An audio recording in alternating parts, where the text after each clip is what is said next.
Welcome back to Daytime, everybody. Now, do you need help disciplining your child? Parenting, of course, is definitely a learned skill, but if you're constantly arguing and fighting with your kids, life coach and author Chandra Alexander is here to tell us why, when you feel out of control, your child will also be feeling out of control. So if you have any questions for Chandra on this issue, give us a call. Give us a call at, do we have that number? 1-800-664-8808. Okay. Hi, Chandra. Hey, good morning. Good job with the number. Why, thank you. All I did was look over there and write it off the screen, there but you go. I found it anyway. This is a tough issue because parents do get into battles with their kids. I do it, or I did when I was bringing them up, and you really can't let them get the upper hand. I think that what happens is that so often parents come to me and they tell me, my child this, my child that, and as I'm watching the parent, I'm thinking, and I know why your child is like this. And so as parents, we need to set the boundaries, the parameters, if we want our children to fall in line. And sometimes you have to step outside what you're used to doing or what you were taught from your own parents, and maybe, step up a little bit. For example, you say, if you have boundaries and discipline, so will your child, because boundaries make a child feel safe. I think that a child learns by modeling. They watch you. They're all ears, all eyes. There's nothing that they miss. They see everything. If you don't have boundaries, if you don't have limitations, if you don't have discipline, you can't expect your children to have that. Mm-hmm. The other thing is, children are waiting for someone to step up and say stop. The basic nature of a child is kind of to just let it rip.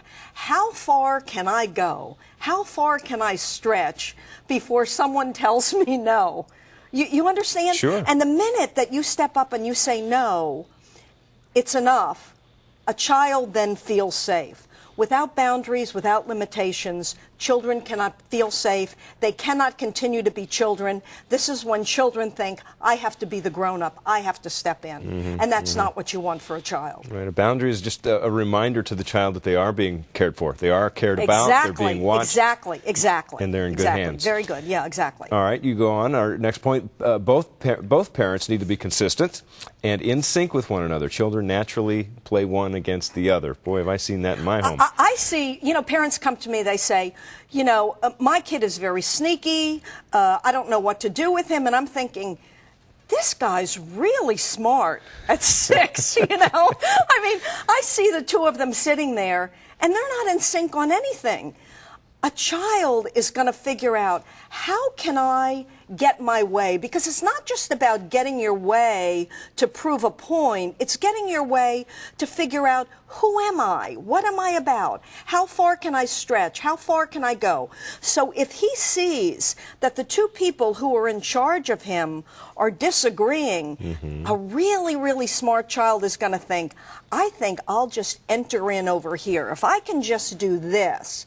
So my suggestion to parents is, you get in sync, you decide together what works and what doesn't work, and then you hold a certain front so that the child knows when no is said by the mother, it means no said by the father as well. Right. We're talking about disciplining your child and how to keep them in line without fighting and bickering with them all the time. If you have any questions, give us a call. Chandra's here for to give you an answer. Your third point, you say, do not say you're going to do something and then not do it, because children really listen when they respect you.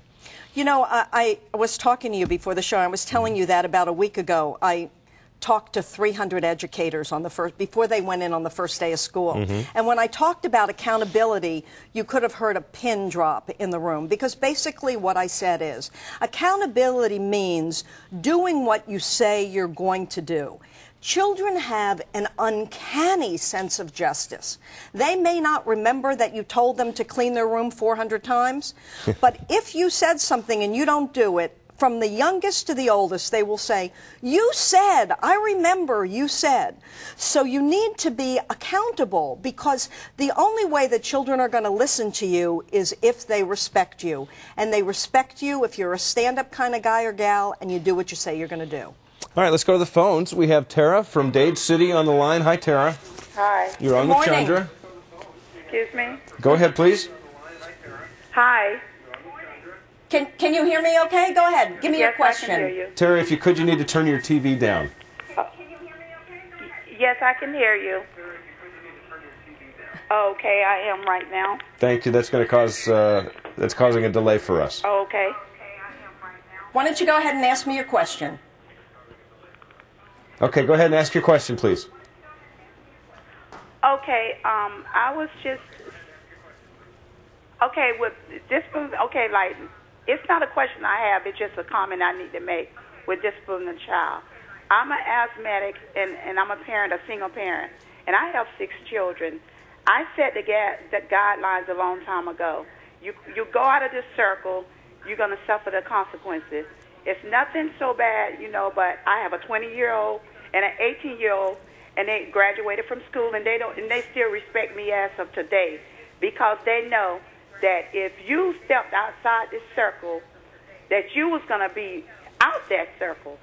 And if you can't go by what I say in my home, that you if you want to be a grown up at the time as you was a child, you're gonna be that grown up.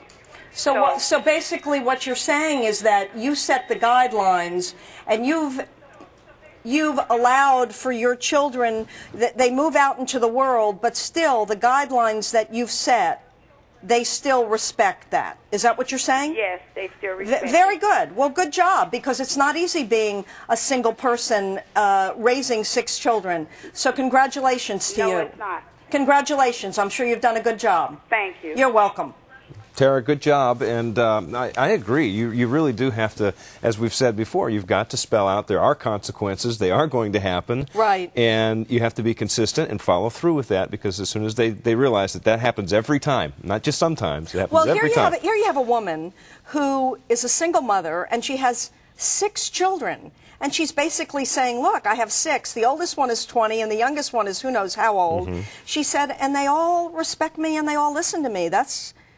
You know, to be able to say that's an amazing thing. Good for her. And that's a wonderful thing to feel as a parent, to know that Exactly. you have your children's respect. Exactly. All right, Chandra Alexander, thank you. For Chandra's books or CDs, you can visit her website at CoachGirl.com, or if you're interested in private coaching, you can give her a call at 800-760-9885. All right, well, he's